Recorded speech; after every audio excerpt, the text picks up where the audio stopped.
guys, today I'm going to be teaching you how to play my arrangement of Waltzing Matilda for solo violin. It's a really fun piece, it's got a great story as well, so let's begin. So first of all, you'll need the sheet music before we begin to follow along, and I've left that for you in a link in my description below. It's going to be in the Ray Music Arrangements group on Tonic. Now if you're new to Tonic, it is a practice app that I built where musicians of all levels can come together, get inspired by each other, share your practicing. It's really fun. We also host a lot of giveaways and prizes that you can earn just by practicing. So if that sounds fun to you, scan this QR code on the screen or check out the link in my description below. All right, so the beginning starts with an introduction. It's kind of like an announcement, you know, the herald, here we are.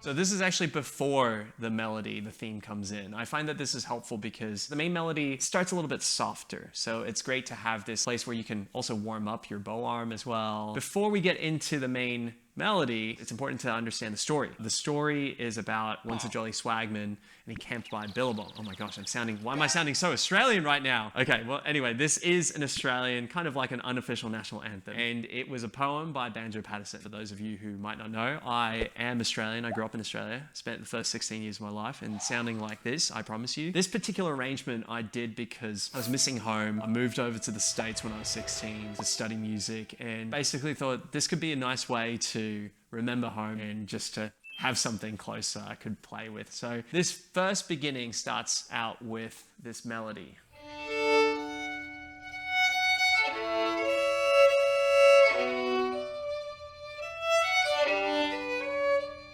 So that simple melody should be played very simply because it's about a wanderer, a very jolly, a swagman. So he's going around, he's camping by a billabong, which is a large body of water. And so when you play, it should be very relaxed.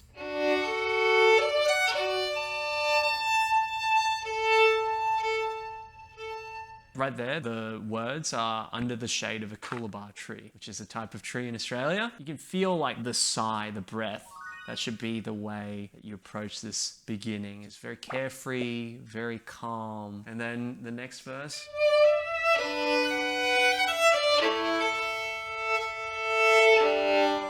If you listen to my versions online, I usually play keep it in major, but recently I feel like it sounds better like this, just to have a little bit of, you know, more angst in there. Which I think is very typical of the Australian spirit and also the story of this piece. Because, spoiler alert, our wanderer ends up stealing some sheep and then he gets chased by the police and then unfortunately he ends up drowning in the water by the billabong. So, okay, but we're not there yet. So we're still good. Waltzing Matilda, by the way, means walking along, and then with Matilda. Matilda obviously is a name. You know, some say that he refers to his bag, his backpack as Matilda. You'll come a waltzing Matilda with me is the phrase of the song, which is you'll come a waltzing Matilda with me. Definitely go look up the lyrics as well. So, right, we have here the end of the first verse. We're moving into the next, and this is kind of one of the first variations that we have. I was thinking about, when I was arranging this, the beautiful flowing waters, the rivers in Australia that are represented by the running notes.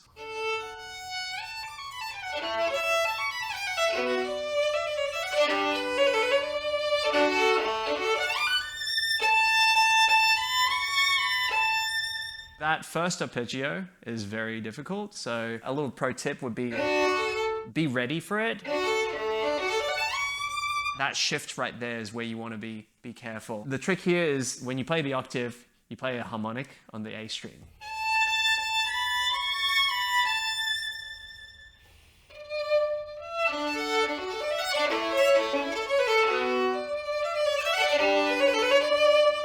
So you can hear the melody, right? The same way that it was presented in the beginning. This time it's in running notes. So again.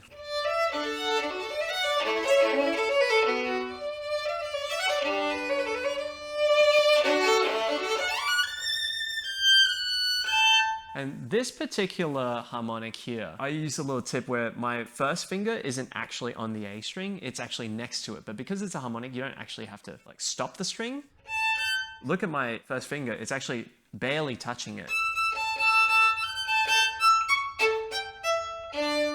And then now we have the B section. Instead of A, B, A, it's A, A, B. This is like, I guess, the chorus. This is Waltzing Matilda, Waltzing Matilda.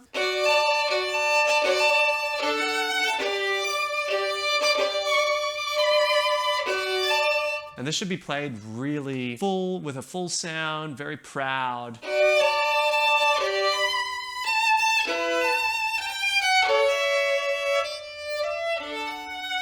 And then I like to back away here a little bit like a come what may, you know, kind of feeling. The first time we did that, but this time,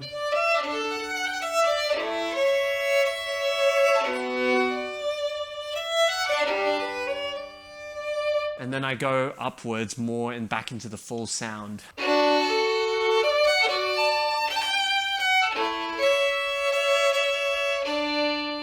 To look forward into a bright and happy future. And now, the next verse here is very interesting. This one represents both the sheep that he's about to steal, as well as a very popular Australian animal called the kangaroo. So what are we gonna do? We're gonna bounce.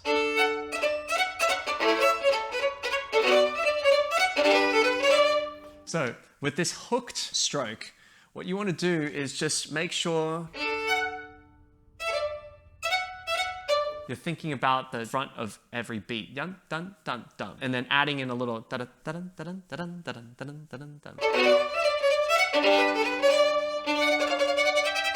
A little bit of spiccato there.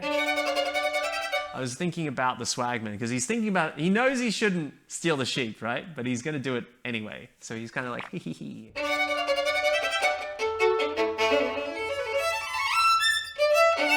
That run is actually not as difficult as the one before. Anytime you're about to, I guess, shift, you have an open string before, and then the second time you have to shift, you have a harmonic to shift to.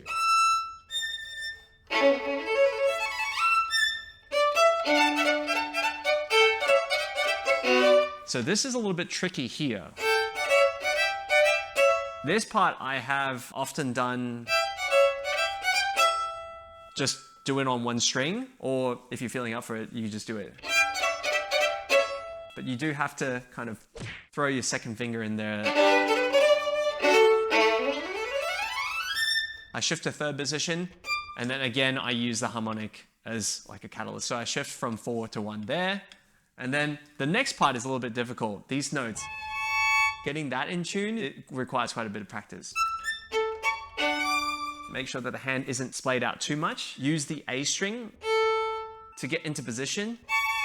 And then there you go. The next section is an added section, right? In the Waltzing Matilda that we know, and then we sing in Australia, it doesn't include this next section. So everything beyond here is kind of like new material and is what I have used to help support the story of, you know, what happens next. So we have this minor section that symbolizes the swagman has stolen a sheep and now he's been found out by the landowner, the shepherd, so to speak. So you're playing two parts here.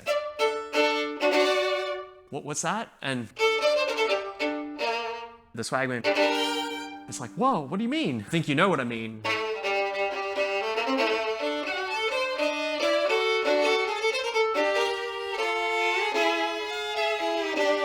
The landowner is going on this rant, and it's, I know what you've been doing, blah, blah, blah.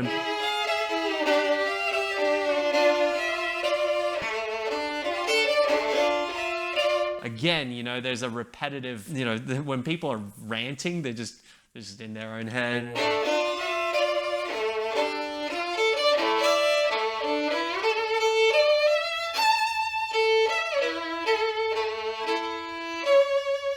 This is sort of a moment of realization. In the poem, actually, there's 3 policemen on horseback that chase after him. What we've just heard is a little bit of that as well, you know? He's not going to be getting away with this. So the next session is very sad.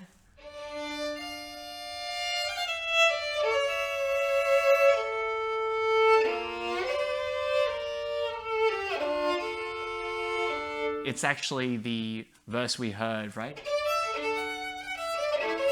But this time in minor key.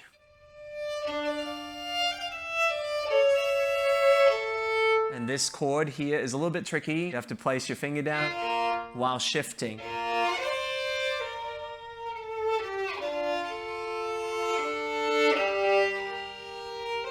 The type of sound that I use for this section is sorrowful. You've got your head bowed and you're just contemplating his life choices.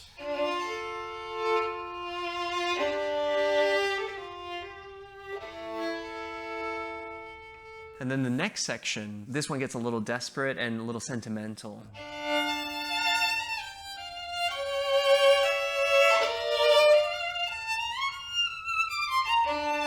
So in that run, I like to imagine he's just like, but I didn't do anything, you know, you don't understand. And there's a little bit of that, like, where the two sides don't meet. This.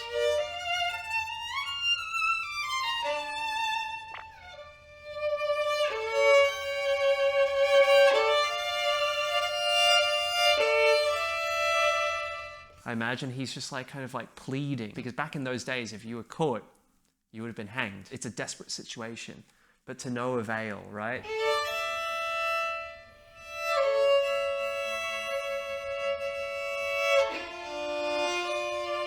And now we are at this section, which I've taken from Dies Irae, which is a chant, a monastic chant, the chant of the dead. So this next section here signifies death.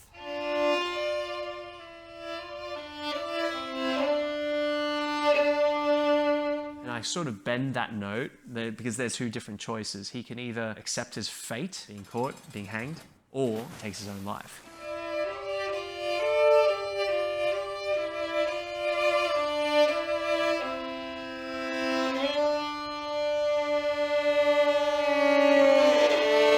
So right there, that is a very powerful moment in the piece because he decides to take his own life by jumping into the water, the bill bomb. That crash is him going into the water. So we do this.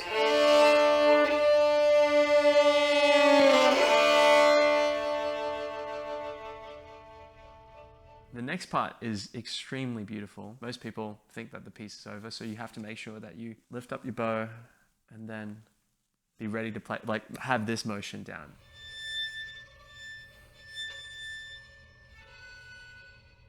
So that's the Ghost by the Billabong, which is in the original poem.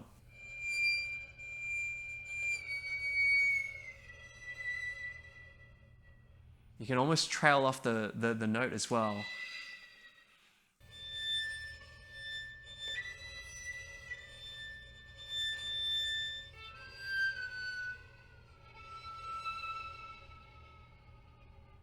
Wow, how powerful is that? I managed to break a hair just from playing the softest harmonics, but very powerful. And that's how the song ends. Usually it's sung like very jolly, but here we're capturing the spirit. And then the last phrase.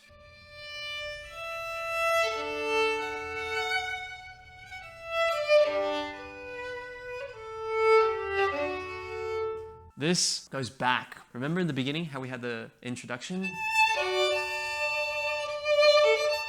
It's the narrator. I'm going to tell you a story. Now we're back to the narrator again.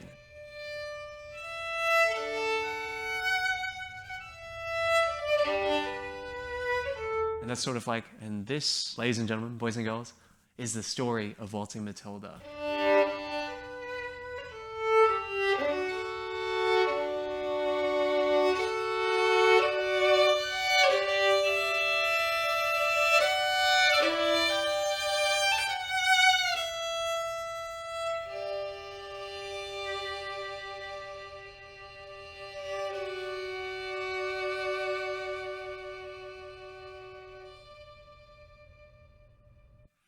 and I just let it trail off just like that. And so that's it. That's how you play Waltzing Matilda, or at least my arrangement of it.